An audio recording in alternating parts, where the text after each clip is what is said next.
tengah hiruk-pikuk pasar yang penuh tawa dan teriakan pedagang, Tommy penjual durian berwajah teduh tak sengaja menatap mata seorang gadis yang seolah pernah ia kenal.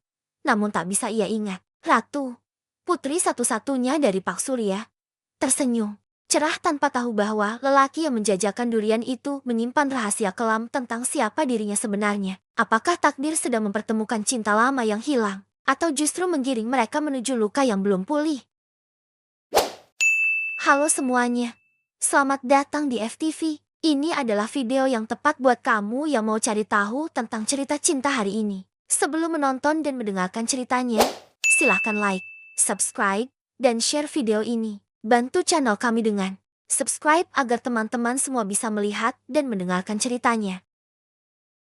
Pagi di pasar selalu ribut, bukan ribut karena suara pertengkaran, tapi karena hidup sedang bicara dalam bentuk paling jujurnya. Teriakan pedagang, langkah terburu ibu-ibu, hingga aroma campur aduk dari sayur basah, bumbu dapur, dan durian. Aku duduk di bangku kayu reyot di belakang tumpukan buah berduri yang kususun rapi. Hari ini aku dapat kiriman bagus dari kebun di kaki gunung. Daging tebal, biji kecil, manisnya pas. Harganya tentu lebih mahal, tapi bukan itu yang kupikirkan pagi ini. Bau durian menempel di bajuku, dan entah kenapa aku menyukainya. Mungkin karena baunya menutupi bau masa lalu yang masih enggan hilang.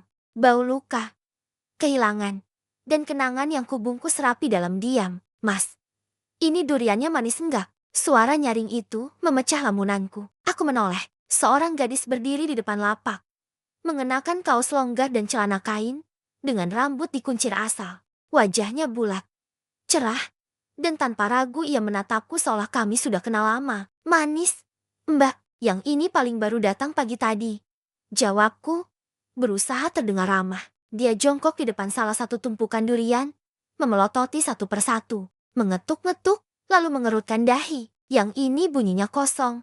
Mas, bohong. Ya, senyumnya jahil. Aku nyengir. Refleks mengambil durian yang dia tunjuk. Kupotong sedikit, lalu kusodorkan daging buahnya padanya. Coba sendiri. Mbak, kalau nggak manis, saya kasih gratis. Dia ragu sesaat, tapi akhirnya mengambil potongan itu dan mencicipinya. Matanya langsung menyipit sambil mengangguk. Manis banget, tapi jangan kira aku beli banyak. Ya, aku cuma pengen satu biji. Durian nggak bisa dijual bijian. Mbak, tapi aku nggak bisa makan banyak. Ayahku bisa ngamuk kalau tahu aku beli durian diam-diam. Dia alergi sama baunya. Aku tertawa kecil. Terus, kenapa beli juga? Dia mengangkat bahu. Namanya juga manusia. Mas, kadang kita suka sesuatu yang bikin kita dimarahin. Kalimatnya sederhana, tapi entah kenapa menamparku dalam. Aku menatapnya diam-diam. Matanya cerah, senyumnya lugu. Tapi dari caranya bicara, aku tahu dia bukan sembarang gadis pasar. Aku ratu, katanya sambil menyodorkan uang. Nanti aku balik lagi. Jangan dijual semua duriannya. Ya, simpenin satu buat aku. Dan begitu saja dia pergi, meninggalkan bau durian dan sesuatu yang lebih pekat. Kenangan samar yang mengendap di ujung kepala. Siangnya, saat pasar mulai sepi, aku duduk sambil membersihkan pisau. Angin panas menampar leher, dan keributan pagi tadi berganti jeti gumaman pedagang yang mulai berkemas. Tapi pikiranku tidak ikut sepi. Ratu, nama itu menancap begitu cepat. Terlalu lancar, ada sesuatu darinya yang membuat hatiku tak nyaman. Senyumnya, matanya, caranya menatapku seolah aku adalah seseorang yang dulu pernah dikenalnya. Ah, jangan mulai lagi. Tom, sudah cukup kamu hidup dengan hantu masa lalu. Aku menarik napas panjang, mencoba mengusir bayangan itu. Tapi yang datang justru wajah seorang gadis lain, dari masa yang tak ingin ku sebut. Gadis yang pernah kupeluk di bawah pohon durian tua sebelum semua berubah. Sebelum kecelakaan itu, sebelum namaku pun ikut terkubur bersama ingatan orang-orang. Sudah berapa tahun sejak aku menjadi Tommy? Nama itu bukan namaku dulu, tapi sekarang, hanya itu yang kupunya. Keesokan harinya, dia datang lagi, dengan rambut dikuncir dua dan senyum yang lebih lebar. Mas Tommy, masih ingat aku? Aku pura-pura heran. Kok tahu nama saya? Ah, tadi saya dengar dari mas sebelah. Katanya kamu pendatang baru, jualan durian aja. Tapi mukanya kayak bukan orang pasar. Aku tersenyum kecut. Kalau saja dia tahu siapa aku sebenarnya. Dia memilih satu durian lagi. Kali ini lebih kecil. Lalu, duduk di bangku kecil di depan lapakku. membuka buah itu dan makan tanpa canggung. Ayahku nggak tahu aku di sini. Dia pikir aku lagi bantu di warung. Kalau tahu aku dekat-dekat lapak durian, bisa-bisa aku diusir dari rumah. Katanya sambil mengunyah. Aku hanya mengangguk, mendengarkannya bicara seperti mendengarkan radio yang tak pernah diam. Kadang aku pengen kabur aja. Mas, pergi ke tempat yang gak ada orang kenal aku. Tapi ya mana bisa, aku anak satu-satunya. Ayahku terlalu protektif. Sejak ibu meninggal, dia jadi kaya, pelit banget sama kebebasan. Kata-katanya menggantung, seperti mengarah padaku. Aku tak tahu harus jawab apa. Yang ku tahu, aku sedang duduk di hadapan seseorang yang tanpa sadar telah mengguncang dinding yang susah payah ku bangun bertahun-tahun. Hari-hari berikutnya, Ratu semakin sering datang. Awalnya pura-pura beli durian. Lama-lama hanya duduk dan bercerita tentang sekolahnya dulu, tentang mimpinya yang ingin jadi penyiar radio, tentang ayahnya yang tak pernah tersenyum kecuali kalau sedang main catur. Sampai suatu sore, ketika hujan turun tiba-tiba, dan dia berteduh di bawah terpal lapakku. Dia bertanya, "Mas Tommy, kenapa sih? Kayaknya kamu punya banyak rahasia." Aku menoleh pelan. Semua orang punya rahasia, Ratu, tapi rahasia kamu beda. Terasa berat banget. Aku terdiam, dan untuk pertama kalinya, aku takut dia tahu siapa aku. Karena di matanya, aku ingin tetap jadi Tommy si penjual durian, bukan lelaki dari masa lalunya yang penuh luka. Pagi-pagi, pasar sudah berisik, tapi hari ini, aku lebih gelisah dari biasanya. Sejak Ratu sering datang ke lapakku, banyak mata mulai memperhatikan. Bukan karena iri aku tahu persis itu, tapi karena mereka tahu siapa Ratu sebenarnya. "Mas, Tommy, kamu hati-hati." "Ya, anak itu putri sematawayang Pak Surya," bisik Bu Mirna, pedagang sayur di sebelahku. Aku pura-pura tak mendengar, tapi lidahku keluh. Nama itu, Pak Surya, tak asing di telinga siapapun di pasar ini. Dulu dia tentara, katanya. Sekarang punya warung sembako paling besar di ujung barat pasar. Tegas, dingin, dan tidak suka basa-basi. Dia itu, kalau soal anaknya, bisa jadi galak banget. Pernah ada cowok nganterin Ratu pulang. Motor cowoknya dilempar helm, hanya karena dekat-dekat, katanya. Belum waktunya anak perempuan itu pacaran. Bu Mirna menambahkan sambil membolak-balik kangkung. Aku mengangguk pelan, lalu kembali fokus pada tumpukan durianku. Tapi pikiranku melayang. Aku mulai merasa bersalah. Bukan karena kami pacaran tidak sama sekali, tapi karena aku tahu, aku mulai menyukai Ratu lebih dari seharusnya. Siangnya, aku baru saja selesai melayani pelanggan ketika suara langkah berat berhenti tepat di depan lapakku. Aku menengadah dan langsung mengenali sosok itu dari perawakannya yang tegap dan sorot. Mata tajam. "Mas Tommy." "Ya," katanya dengan suara dalam. Aku berdiri buru-buru dan menjawab, "Iya, Pak, ada yang bisa saya bantu?" Dia tidak tersenyum, justru makin tajam menatapku. "Saya Pak Surya, ayahnya Ratu." Langit rasanya meredup seketika. Aku hanya bisa menunduk, berusaha menyembunyikan gelisah yang tiba-tiba menyergap. "Ratu sering main ke sini?" "Ya," tanyanya datar. Saya menjawab hati-hati. "Kadang mampir, Pak, cuma makan durian." Pak Surya menyipitkan mata. "Saya harap Mas tahu batas. Anak saya bukan anak pasar. Saya tahu Mas bukan orang sini. Jadi saya kasih tahu baik-baik. Jangan terlalu dekat. Saya nggak suka kalau dia terlalu bebas." Aku mengangguk pelan. "Saya mengerti, Pak." Dia menatapku beberapa detik lagi, lalu berbalik dan pergi tanpa berkata apa-apa. Tubuhku terasa dingin meski matahari terik. Bukan karena takut, tapi karena aku sadar ini bukan hubungan biasa, dan aku bukan pria biasa di mata Pak Surya. Aku adalah ancaman. Hari itu, Ratu tidak datang, dan aku lega. Tapi esoknya, dia muncul dengan wajah cerah seperti biasa, seolah tak terjadi apa-apa. "Ayahku nyamperin kamu." "Ya," tanyanya, duduk santai di bangku lapak. Aku tidak langsung menjawab, tapi dia sudah tahu dari raut wajahku. "Maaf ya." Dia emang gitu, protektif banget. Padahal aku udah gede. Masa gini aja nggak boleh. "Dia sayang kamu," kataku pelan. "Mungkin takut kamu terluka." Ratu tertawa miris. Atau mungkin dia belum siap anaknya punya hidup sendiri. Aku tidak menjawab. Dalam hati, aku merasa seperti pencuri yang mencoba masuk ke rumah yang bukan miliknya. "Aku pernah jatuh cinta dulu," ucap Ratu pelan. Suaranya berubah, tak lagi ceria. Aku menoleh.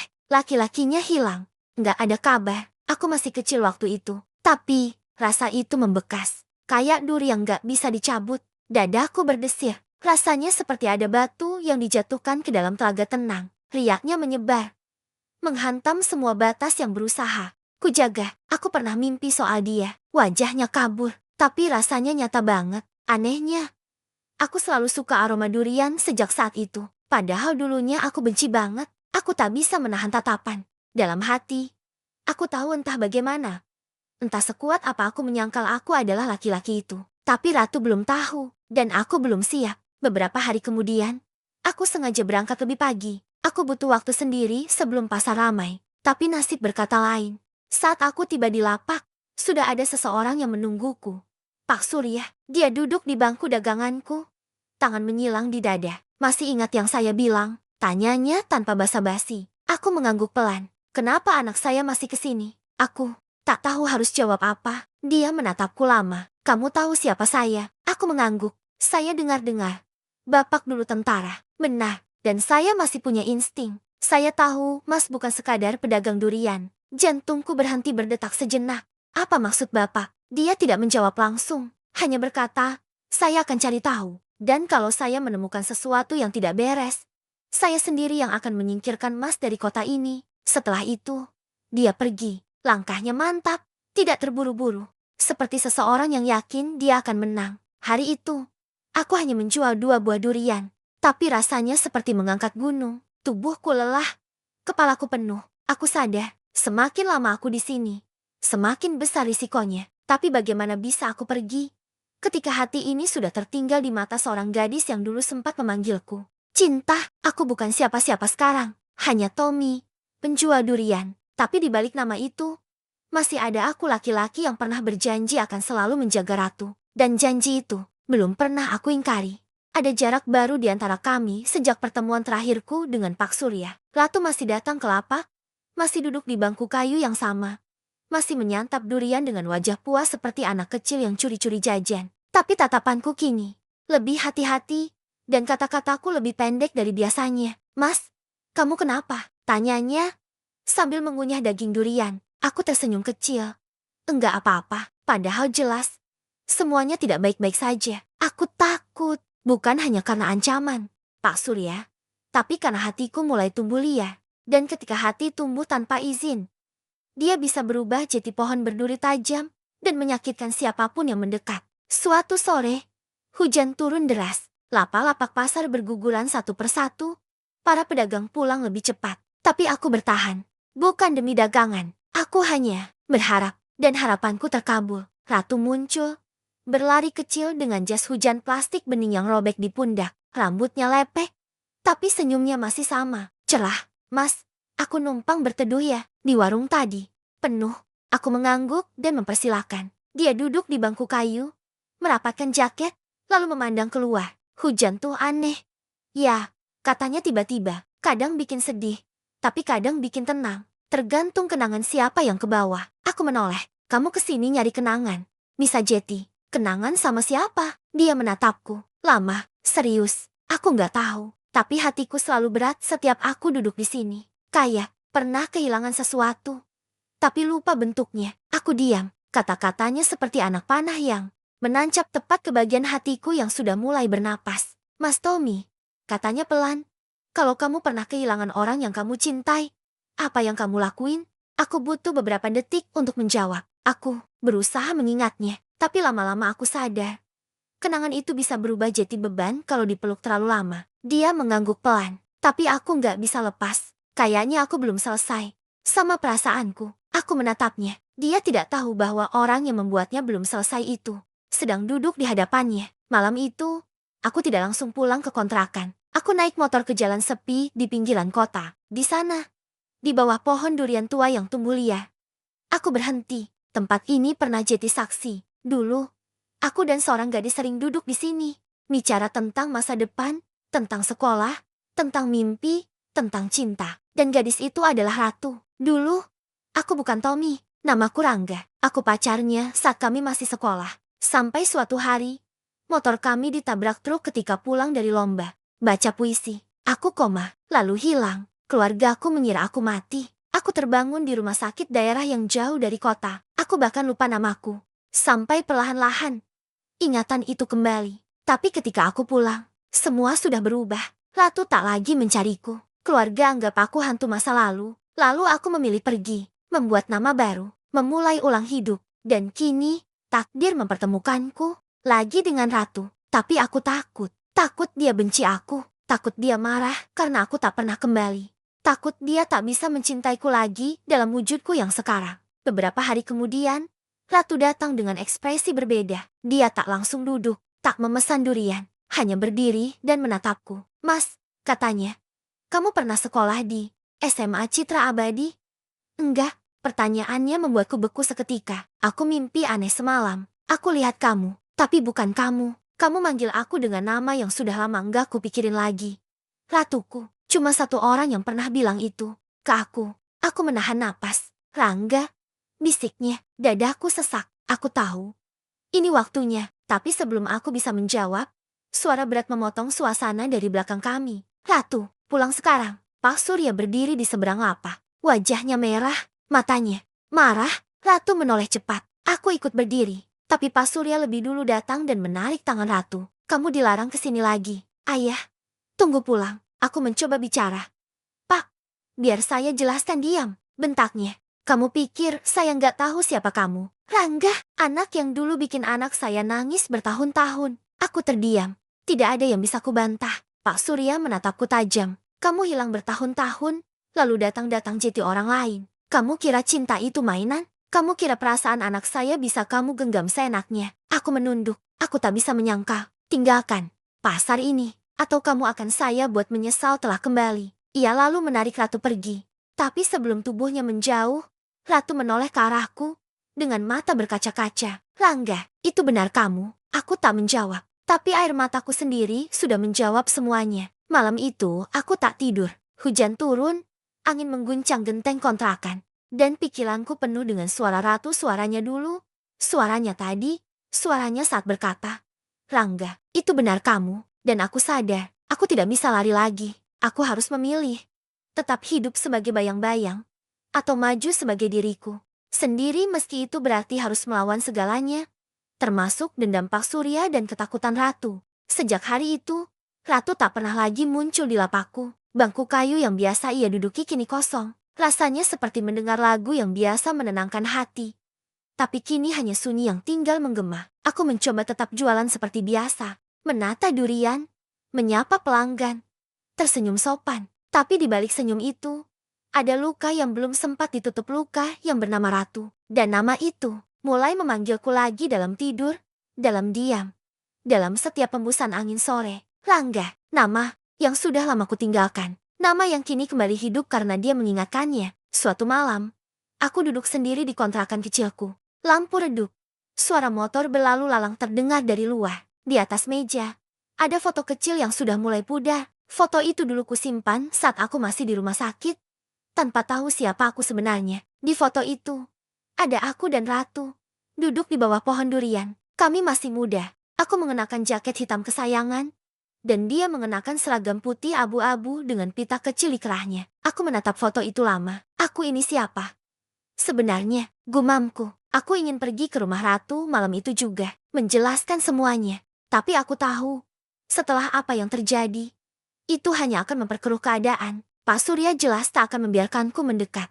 Dan Ratu, aku tak tahu apa dia siap menerima semua ini. Keesokan harinya, Bu Mirna mendekat ke lapakku saat pasar masih sepi. Mas Tommy, kamu belum tahu? Ya, aku menoleh.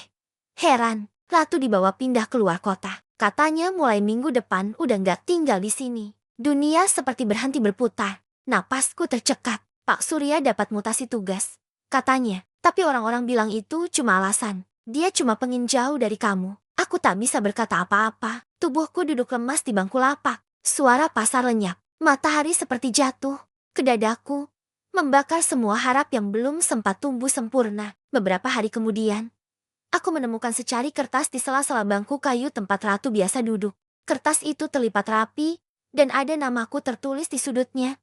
Untuk Tommy, yang mungkin Rangga. Tanganku gemetar saat membukanya. Tulisan tangan Ratu halus, sedikit miring, tapi masih setegas dulu. Mas Tommy, atau mungkin memang kamu Rangga. Aku enggak tahu harus mulai dari mana. Tapi aku tahu, sejak pertama kali kita ngobrol di pasar, ada sesuatu yang berbeda. Rasanya seperti deja vu. Aku nyaman, aku tenang, dan aku takut. Aku pernah begitu kehilangan seseorang yang sangat aku cintai. Namanya Rangga. Dia anak yang keras kepala, suka puisi, dan selalu berjanji akan jadi laki-laki paling romantis di dunia. Suatu hari, dia menghilang. Dan sejak itu, aku kehilangan bagian dari diriku sendiri. Kalau kamu memang dia, aku nggak tahu harus senang atau marah. Aku nggak tahu harus tertawa atau menangis. Tapi satu hal yang pasti, hatiku masih mengenali kamu. Tapi sekarang ayah mengajakku pergi. Aku nggak tahu apakah ini jalan yang harus kupilih, atau hanya pelarian. Tapi satu hal yang ingin aku katakan. Kalau takdir membawa kita bertemu sekali lagi, tolong jangan sembunyi. Tanganku meremas kertas itu perlahan, bukan karena marah, tapi karena terlalu banyak perasaan yang tumpah dalam sekejap. Aku tidak bisa tinggal diam, aku tidak boleh diam. Malam itu, aku mendatangi rumah Pak Surya. Rumah sederhana tapi tertata rapi. Lampu terasnya masih menyala, dan dari balik tirai aku bisa melihat bayangan ratu di ruang tengah sedang duduk, memeluk lututnya sendiri. Tapi sebelum aku sempat mendekatkan langkah, suara berat Pak Surya menghentikanku dari sisi gerbang. Kamu nekat juga. Ya, aku menoleh. Dia berdiri dengan tangan menyilang. Sorot mata tajamnya masih sama. Tapi kali ini, ada sedikit kelelahan di wajahnya. Seperti pria yang tidak lagi yakin akan keputusan yang diambilnya. Aku cuma mau bicara, kataku pelan. Bicara, buat apa? Supaya anak saya makin bingung. Saya tahu saya salah, tapi saya juga tahu, saya belum selesai. Dia diam, angin malah menggoyang dedaunan. Aroma durian dari pasar entah kenapa ikut terbawa ke sini. Saya dulu kehilangan segalanya. Nama saya, orang-orang yang saya kenal, bahkan ingatan saya sendiri. Tapi satu hal yang gak pernah hilang, rasa itu.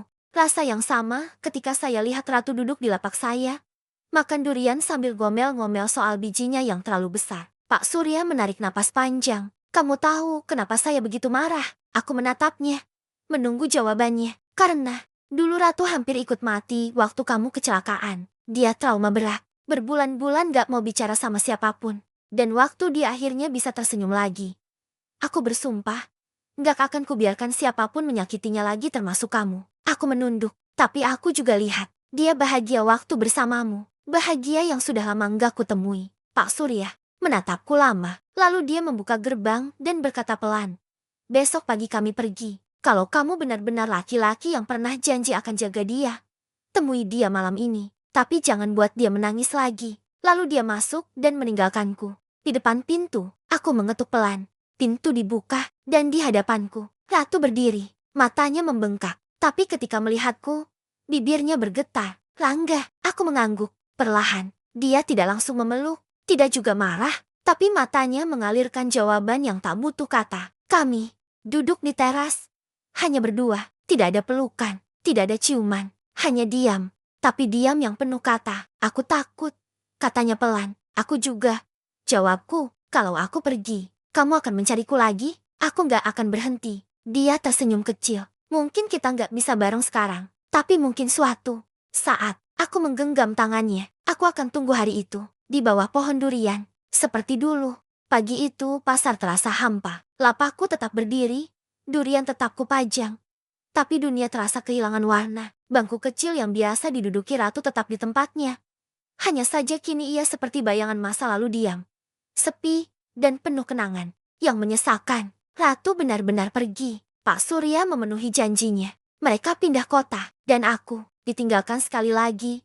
Dengan dada yang terasa seperti dilubangi dari dalam. Aku mencoba melanjutkan hidup seperti biasa. Setiap hari aku buka lapak. Setiap malam aku kembali ke kontrakan. Tapi tak ada yang benar-benar terasa nyata. Semua hanya rutinitas yang hampa. Ada saat-saat ketika aku memejamkan mata dan berharap waktu bisa diputar. Tapi waktu, seperti biasa, tak pernah peduli pada luka manusia. Suatu malam, aku kembali ke tempat di mana semuanya dimulai di bawah pohon durian tua itu. Hanya angin yang menyapa, dan bayangannya, ratu, bisikku. Meski tahu tak akan ada jawaban, waktu berjalan lambat. Bulan demi bulan berlalu. Hingga suatu siang, aku sedang menata durian ketika sebuah mobil hitam berhenti di tepi pasar. Aku tak begitu memperhatikan, sampai seseorang keluar dari dalamnya dan suara langkahnya membuat seluruh tubuhku membeku. Langkah itu, nafas itu, wajah itu, ratu. Dia berdiri di depan lapak dengan tatapan yang sulit kutafsirkan. campuran rindu dan kebingungan. Mungkin juga amarah yang belum sembuh. Aku kembali, katanya pelan. Aku tak bisa menjawab. Bibirku seakan kehilangan fungsi. Ayah sudah meninggal 3 minggu lalu. Lanjutnya, lebih pelan. Aku tersentak. Dunia serasa runtuh sekali lagi. Maaf, aku baru datang. Aku butuh waktu. Aku hanya bisa mengangguk. Mencoba memahami luka yang mungkin tak terlihat. Kami duduk di bangku kayu itu. Tempat di mana semuanya dimulai. Ayah sebenarnya menyimpan banyak surat untukku. Setelah dia meninggal, aku baru tahu. Dia diam-diam menulis tentang kamu. Katanya, sambil menyerahkan sepucuk amplop coklat. Aku membuka perlahan. Isinya, tulisan tangan Pak Surya. Ratu, kalau kamu membaca ini, berarti ayah sudah tak di dunia ini. Dan mungkin sekarang kamu sedang duduk bersama seseorang yang pernah mengisi hatimu. Ayah dulu keras. Bahkan mungkin terlalu keras. Tapi bukan karena ayah membencinya. Tapi karena ayah takut kehilangan kamu lagi. Rangga atau Tommy bukan lelaki sempurna. Tapi ayah melihat satu hal yang tak berubah dari dulu. Dia mencintaimu. Dan kadang cinta butuh waktu untuk tumbuh kembali. Kalau kamu merasa luka itu belum sembuh, maka rawatlah bersama-sama. Jangan biarkan waktu mengambil kesempatan kedua kalian. Maaf untuk semua yang ayah cegah. Tapi kamu perempuan dewasa. Sudah saatnya kamu memilih dengan hatimu sendiri. Air mata jatuh begitu saja. Aku tak peduli siapa yang melihat. Di hadapanku, Ratu juga menangis. Diam-diam, tanpa suara, tapi deras. Aku benci kamu dulu, katanya. Aku menunduk. Kamu pergi tanpa pamit. Aku merasa dibuang. Aku hilang. Ratu, aku bukan pergi. Tapi, kamu enggak mencariku saat kembali. Aku takut kamu sudah melupakan aku. Dia menarik napas panjang. Kenyataannya, aku memang mencoba melupakanmu. Tapi ternyata, hatiku tetap menyimpanmu. Aku menatapnya, takut, tapi juga penuh harap. Aku enggak minta kamu mencintaiku lagi. Kataku pelan, aku hanya ingin kesempatan untuk menjadi Rangga yang lebih baik. Meskipun sekarang namaku Tommy. Meskipun aku hanya pedagang durian. Dia menatapku lama, sangat lama, lalu tersenyum tipis. Namamu boleh berubah, tapi hatimu tetap sama. Dan itu yang tak pernah benar-benar hilang dariku. Kami tak langsung kembali seperti dulu. Tapi hari-hari setelah itu berubah. Ratu mulai sering datang ke Apak lagi. Tak seperti sebelumnya. Kali ini ia tak hanya makan durian. Ia membantu menata lapak, mencatat pesanan, bahkan ikut menawar pada pelanggan. Aku enggak bisa terus-terusan menunggu masa lalu. Aku harus berdamai, katanya suatu sore, saat kami menutup lapak bersama. Kalau aku bisa memilih, sambungnya, aku mau menulis ulang cerita kita. Tapi mungkin, cerita yang sekarang justru lebih nyata. Tapi hidup, seperti biasa, tak membiarkan bahagia datang terlalu cepat. Beberapa hari kemudian, seorang pria asing datang ke pasar. Tubuhnya tinggi, mengenakan setelan jas, dan tatapannya tajam. Dia mencari aku, menyebut namaku bukan Tommy, tapi Rangga. Aku dari kantor hukum tempat orang tuamu dulu menitipkan warisan. Kamu harus ikut ke kota untuk menandatangani dokumen. Penting, katanya. Aku menatapnya bingung. Aku pikir keluargaku sudah tak ada. Tidak, orang tuamu meninggalkan cukup banyak aset. Tapi semua baru bisa diakses saat kamu kembali dan mengakui identitas aslimu. Ratu menoleh padaku. Jeti kamu, anak orang kaya. Aku hanya bisa menggeleng pelan. Dulu iya, tapi setelah kehilangan semuanya, aku merasa aku bukan siapa-siapa. Pria itu memberiku kartu nama. Kami tunggu kamu di kantor pusat. Tapi ingat, semakin lama kamu menunda, semakin besar resikonya aset ini jatuh ke tangan yang salah. Setelah pria itu pergi, aku dan Ratu hanya diam. Dunia yang baru saja kami bangun mulai retak lagi. Kamu nggak cerita soal ini, katanya pelan. Aku bahkan baru tahu. Rat, aku pikir masa laluku sudah benar-benar hilang. Dia menatapku, masih dengan raut bingung. Apa kamu akan pergi ke kota? Aku tak menjawab, sebab aku tahu jawaban itu bisa mengubah segalanya. Aku tidak tidur malam itu. Kartu nama itu masih tergeletak di meja. Warna putihnya mencolok di tengah kamar yang remang. Nama firma hukum yang tertulis di atasnya terlalu asing. Tapi nama yang disebut pria tadi Rangga Prasetya terlalu akrab untuk disangkal. Itu aku. Dulu, sebelum semuanya berubah. Sebelum tubuhku ditemukan di pinggir sungai dengan ingatan kosong. Sebelum aku menjelma jadi Tommy si penjual durian. Sebelum hidupku jadi sesederhana sekarang. Dan kini, masa lalu itu datang. Kembali, menuntut dikenali, menuntut diterima. Bersama harta, keluarga, Dan status yang selama ini ku buang jauh-jauh. Keesokan harinya, aku tak ke pasar. Aku duduk di belakang kontrakan, memandangi langit yang mendung. Hati rasanya lebih gelap dari awan di atas kepala. Setiap kali kututup mata, wajah Ratu terbayang. Wajah ayahnya, senyuman kecil yang kubangun dengan susah payah. Lalu terdengar ketukan pintu. Mas Tommy, suara Ratu. Aku bangkit dan membukakan pintu. Dia berdiri dengan rambut dikuncir setengah, mengenakan kaos longgar dan celana kain yang dulu sering ia pakai saat membantu di lapak. Aku tunggu kamu di pasar. Kamu nggak datang. Aku hanya bisa tersenyum lemah. Maaf, aku butuh waktu. Dia masuk tanpa diminta, duduk di kursi kayu, lalu menatapku penuh tanya. Kamu akan pergi? Ya, aku belum tahu. Jangan bohong. Aku menunduk. Mas, aku tahu ini berat. Tapi kamu nggak sendiri. Aku bukan orang yang kamu kenal. Rat, aku bukan sekadar penjual durian. Dulu keluargaku punya perusahaan, rumah besar, mobil mewah.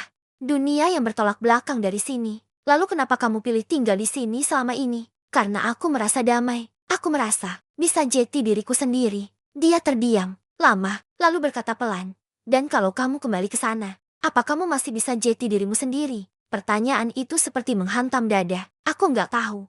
Jawabku jujur. Kalau kamu pergi, dan kamu kembali sebagai Rangga Prasetya, akankah kamu masih ingat rasa durian favoritku? Atau bagaimana aku suka ngeteh sambil cocol biji durian? Aku tertawa kecil, lalu menghela napas. Aku takut kehilangan kamu, Rat. Tapi aku juga takut kehilangan siapa diriku sebenarnya. 3 hari berlalu, aku akhirnya memutuskan pergi ke kota. Hanya untuk mencari kepastian, tidak lebih, tidak kurang. Gedung firma hukum itu menjulang tinggi. Lantai marmernya mengkilap, dan setiap orang di dalamnya memakai jas seperti sedang bersiap untuk rapat penting dunia. Aku masuk, disambut seorang resepsionis, dan dibawa ke ruang khusus. Di sana, aku melihat berkas-berkas yang penuh dengan nama lama. Rangga Prasetya, ayahmu meninggal 2 tahun lalu, ujar pengacara. Dan sesuai surat wasiat, semua aset menunggu kamu muncul kembali. Kalau aku tolak, bisa kamu hibahkan. Tapi kami butuh tanda tangan kamu secara sah. Dan ada surat pribadi dari ibumu. Tanganku gemetar saat menerima surat itu. Tulisan tangan ibu masih sama. Wangi kertasnya membawa ingatan samar yang tak bisa kupegang erat. Anakku Rangga, kalau surat ini sampai padamu, berarti kamu telah kembali. Kami mencarimu bertahun-tahun. Kami berdoa setiap hari agar kamu hidup. Walau tak ingat kami, tapi lebih dari itu, kami ingin kamu bahagia. Jika hidupmu sekarang sudah cukup, tak perlu kembali.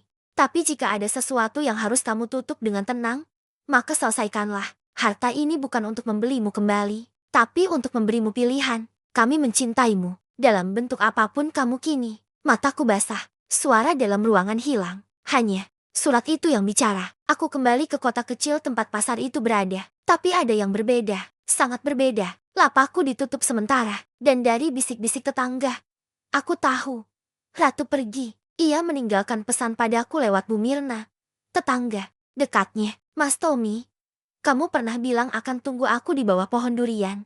Tapi sekarang, mungkin akulah yang harus menunggu. Aku tidak ingin jadi penghalang antara kamu dan hidupmu yang sebenarnya. Kalau kamu memang ditakdirkan untuk tempat yang lebih besar, pergilah. Tapi jangan pernah lupakan siapa yang mencintaimu. Di hari-hari terburukmu, aku pamit ke tempat yang lebih tenang. Tapi aku akan selalu menunggu satu hal, keputusanmu. Dan untuk pertama kalinya, aku benar-benar merasa kehilangan segalanya. Ratu, keluarga, identitas. Aku berdiri di bawah pohon durian. Tempat kami dulu bersandar. Bayangannya masih ada. Tawa kecilnya. Cara dia mengeluh kalau bijinya terlalu besar. Semuanya ada. Tapi tak bisa kusentuh. Aku menggenggam surat dari ibu dan pesan dari Ratu. Dan untuk pertama kalinya, aku menyadari satu hal. Pilihan hidup bukan antara dua dunia, tapi tentang dunia mana yang membuatmu merasa utuh. Aku menutup lapak untuk beberapa waktu. Lalu perlahan, aku mulai mencari Ratu. Ke desa-desa, ke tempat di mana dulu dia suka menulis di buku hariannya. Aku bahkan menanyakan ke beberapa penjual teh yang pernah ia ceritakan sebagai tempat favoritnya saat kecil. Dan satu sore yang tenang, di sebuah kebun kecil pinggir danau, aku menemukannya, duduk sendiri, menatap air. Mas Tommy, katanya, pelan. Aku berjalan mendekat, tanpa kata, lalu duduk di sampingnya. Kalau kamu datang sebagai Rangga, aku nggak tahu harus bilang apa. Tapi kalau kamu datang sebagai laki-laki yang dulu jual durian di pasar dan menyimpan bangku untukku, setiap hari, maka aku hanya bisa bilang satu hal. Aku belum selesai mencintaimu. Aku menatapnya, tersenyum. Aku datang bukan sebagai Rangga, bukan juga sebagai Tommy. Aku datang sebagai seseorang yang memilih kamu. Aku tidak tidur malam itu. Kartu nama itu masih tergeletak di meja. Warna putihnya mencolok di tengah kamar yang remang. Nama firma hukum yang tertulis di atasnya terlalu asing. Tapi nama yang disebut pria tadi Rangga Prasetya terlalu akrab. Untuk disangkal, itu aku. Dulu, sebelum semuanya berubah. Sebelum tubuhku ditemukan di pinggir sungai dengan ingatan kosong. Sebelum aku menjelma jadi Tommy si penjual durian. Sebelum hidupku jadi sesederhana sekarang. Dan kini, masa lalu itu datang. Kembali, menuntut dikenali, menuntut diterima. Bersama harta, keluarga, dan status yang selama ini kubuang jauh-jauh. Keesokan harinya, aku tak ke pasar. Aku duduk di belakang kontrakan, memandangi langit yang mendung. Hati rasanya lebih gelap dari awan di atas kepala. Setiap kali kututup mata, wajah Ratu terbayang. Wajah ayahnya, senyuman kecil yang kubangun dengan susah payah. Lalu terdengar ketukan pintu. Mas Tommy, suara Ratu. Aku bangkit dan membukakan pintu. Dia berdiri dengan rambut dikuncir setengah. Mengenakan kaos longgar dan celana kain yang dulu sering ia pakai saat membantu di lapak. Aku tunggu kamu di pasar. Kamu nggak datang. Aku hanya bisa tersenyum lemah. Maaf, aku butuh waktu. Dia masuk tanpa diminta, duduk di kursi kayu, lalu menatapku penuh tanya. Kamu akan pergi? Ya, aku belum tahu. Jangan bohong. Aku menunduk. Mas, aku tahu ini berat. Tapi kamu nggak sendiri. Aku bukan orang yang kamu kenal. Rat, aku bukan sekadar penjual durian. Dulu keluargaku punya perusahaan, rumah besar, mobil mewah, dunia yang bertolak belakang dari sini. Lalu kenapa kamu pilih tinggal di sini selama ini? Karena aku merasa damai. Aku merasa bisa jati diriku sendiri. Dia terdiam, lama, lalu berkata pelan. Dan kalau kamu kembali ke sana, apa kamu masih bisa jati dirimu sendiri? Pertanyaan itu seperti menghantam dada. Aku nggak tahu. Jawabku jujur, kalau kamu pergi, dan kamu kembali sebagai Rangga Prasetya, akankah kamu masih ingat rasa durian favoritku? Atau bagaimana aku suka ngeteh sambil cocol biji durian? Aku tertawa kecil, lalu menghela napas. Aku takut kehilangan kamu. Rat, tapi aku juga takut. Kehilangan siapa diriku sebenarnya. 3 hari berlalu, aku akhirnya memutuskan pergi ke kota. Hanya untuk mencari kepastian, tidak lebih, tidak kurang. Gedung firma hukum itu menjulang tinggi. Lantai marmernya mengkilap, dan setiap orang di dalamnya memakai jas seperti sedang bersiap untuk rapat penting dunia. Aku masuk, disambut seorang resepsionis, dan dibawa ke ruang khusus. Di sana, aku melihat berkas-berkas yang penuh dengan nama lama. Rangga Prasetya, ayahmu meninggal 2 tahun lalu, ujar pengacara. Dan sesuai surat wasiat, semua aset menunggu kamu muncul kembali. Kalau aku tolak, bisa kamu hibahkan. Tapi kami butuh tanda tangan kamu secara sah. Dan ada surat pribadi dari ibumu. Tanganku gemetar saat menerima surat itu. Tulisan tangan ibu masih sama. Wangi kertasnya membawa ingatan samar yang tak bisa kupegang erat. Anakku Rangga, kalau surat ini sampai padamu, berarti kamu telah kembali. Kami mencarimu bertahun-tahun. Kami berdoa setiap hari agar kamu hidup. Walau tak ingat kami, tapi lebih dari itu, kami ingin kamu bahagia. Jika hidupmu sekarang sudah cukup, tak perlu kembali. Tapi jika ada sesuatu yang harus kamu tutup dengan tenang, maka selesaikanlah. Harta ini bukan untuk membelimu kembali, tapi untuk memberimu pilihan. Kami mencintaimu, dalam bentuk apapun kamu kini. Mataku basah, suara dalam ruangan hilang. Hanya surat itu yang bicara. Aku kembali ke kota kecil tempat pasar itu berada. Tapi ada yang berbeda, sangat berbeda. Lapakku ditutup sementara, dan dari bisik-bisik tetangga, aku tahu, Ratu pergi. Ia meninggalkan pesan padaku lewat Bu Mirna. Tetangga dekatnya, Mas Tommy. Kamu pernah bilang akan tunggu aku di bawah pohon durian. Tapi sekarang, mungkin akulah yang harus menunggu. Aku tidak ingin jadi penghalang antara kamu dan hidupmu yang sebenarnya. Kalau kamu memang ditakdirkan untuk tempat yang lebih besar, pergilah. Tapi jangan pernah lupakan siapa yang mencintaimu. Di hari-hari terburukmu, aku pamit ke tempat yang lebih tenang. Tapi aku akan selalu menunggu satu hal, keputusanmu. Dan untuk pertama kalinya, aku benar-benar merasa kehilangan segalanya. Ratu, keluarga, identitas. Aku berdiri di bawah pohon durian. Tempat kami dulu bersandar. Bayangannya masih ada. Tawa kecilnya. Cara dia mengeluh kalau bijinya terlalu besar. Semuanya ada. Tapi tak bisa kusentuh. Aku menggenggam surat dari ibu dan pesan dari ratu. Dan untuk pertama kalinya, aku menyadari satu hal. Pilihan hidup bukan antara dua dunia, tapi tentang dunia mana yang membuatmu merasa utuh. Aku menutup lapak untuk beberapa waktu, lalu perlahan, aku mulai mencari ratu, ke desa-desa, ke tempat di mana dulu dia suka menulis di buku hariannya. Aku bahkan menanyakan ke beberapa penjual teh yang pernah ia ceritakan sebagai tempat favoritnya saat kecil. Dan, satu sore yang tenang, di sebuah kebun kecil pinggir danau, aku menemukannya, duduk sendiri, menatap air. Mas Tommy, katanya, pelan. Aku berjalan mendekat, tanpa kata, lalu duduk di sampingnya. Kalau kamu datang sebagai Rangga, aku nggak tahu harus bilang apa. Tapi kalau kamu datang sebagai laki-laki yang dulu jual durian di pasar dan menyimpan bangku untukku setiap hari, maka aku hanya bisa bilang satu hal. Aku belum selesai mencintaimu. Aku menatapnya, tersenyum. Aku datang bukan sebagai Rangga, bukan juga sebagai Tommy. Aku datang sebagai seseorang yang memilih kamu. Langit pagi ini berwarna lembut. Matahari belum naik sepenuhnya, tapi cahayanya sudah menyelinap di antara dahan-dahan pohon durian. Udara masih basah oleh embun, dan tanah di sekitar kebun mengeluarkan aroma yang mengingatkanku pada awal segalanya. Aku duduk di bangku kayu yang kami buat bersama, mengenakan sarung dan kaos usang. Di sebelahku, Ratu menyender sambil mengusap perutnya yang mulai membesar. Anak kita suka banget dengar suara angin, katanya sambil tersenyum kecil. Setiap kali angin lewat, dia nendang-nendang kecil. Aku menoleh, memandangi wajahnya. Cahaya pagi menyentuh pipinya, dan aku tak bisa menahan perasaan yang berkecamuk dalam dada. Bahagia, syukur, dan cinta, semuanya melebur jadi satu rasa yang tak bisa dinamai. Seperti kamu dulu, kataku. Hidup, keras kepala, dan penuh kejutan. Ratu tertawa pelan. Kamu yang jatuh cinta sama keras kepalaku? Ingat enggak? Aku mengangguk, dan enggak pernah nyesal sedikit pun. 3 tahun telah berlalu sejak aku kembali menemukan siapa diriku dan siapa yang sebenarnya ingin kuperjuangkan. 3 tahun sejak aku memutuskan untuk tidak hidup sebagai Rangga, si anak orang kaya yang hilang, tapi sebagai Tommy, laki-laki biasa yang menemukan cinta di pasar dan kedamaian di bawah pohon durian. Kebun kami kini jauh lebih ramai, bukan karena bisnis yang besar, tapi karena tawa anak-anak desa, cerita-cerita sederhana, dan warga yang datang bukan sekadar membeli durian, tapi untuk duduk sejenak, bertukar cerita, atau sekadar menyeruput teh hangat. Ratu membuka kelas menulis, kecil untuk anak-anak, buku catatan, pulpen warna-warni, dan papan tulis mungil jadi bagian dari keseharian kami. Kadang-kadang, aku menguping dari jauh saat dia membacakan dongeng yang dia tulis sendiri. Jeti, sang putri pun menunggu. Bukan di istana, tapi di bawah pohon durian.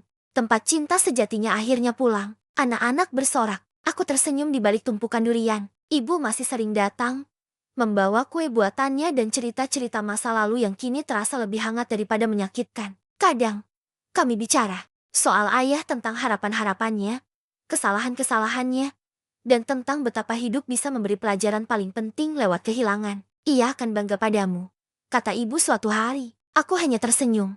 Mungkin akhirnya, aku juga bangga pada diriku sendiri. Suatu sore, saat gerimis mulai turun, aku dan Ratu duduk di teras rumah kami. Hujan mengetuk atap seng pelan-pelan. Ia menyandarkan kepala di pundakku sambil memeluk selimut tipis. Kamu takut enggak Ceti ayah?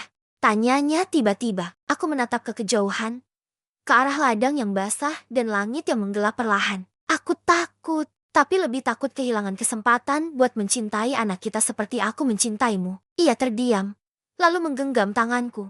Lebih erat, kita sama-sama belajar. Ya, tentu, kita belajar bareng. Dari awal, dari memilih durian sampai ganti popok. Ia terkekeh. Beberapa hari kemudian, tepat saat pohon durian pertama kami mulai berbuah lagi, seorang bayi lahir ke dunia dengan tangis nyaring dan mata yang besar seperti milik Ratu. Kami beri dia nama Langit. Karena di setiap langkah kami, langit selalu menyaksikan. Karena seperti langit, cinta kami luas dan tak terbatas. Karena seperti langit, hidup kami pernah mendung, pernah hujan, tapi selalu punya harapan akan pagi yang cerah. Langit tumbuh cepat. Ia belajar merangkak di tanah yang sama tempat aku dulu. Jatuh saat pertama kali membantu pedagang durian. Ia tumbuh di antara cerita, tawa, dan pelukan. Tak ada emas, tak ada warisan besar. Tapi ia tumbuh dengan cinta yang utuh. Dan di suatu senja, saat langit berwarna jingga dan burung mulai kembali ke sarangnya, Aku duduk di bawah pohon durian itu lagi. Ratu ada di sampingku. Langit tertidur di pangkuannya.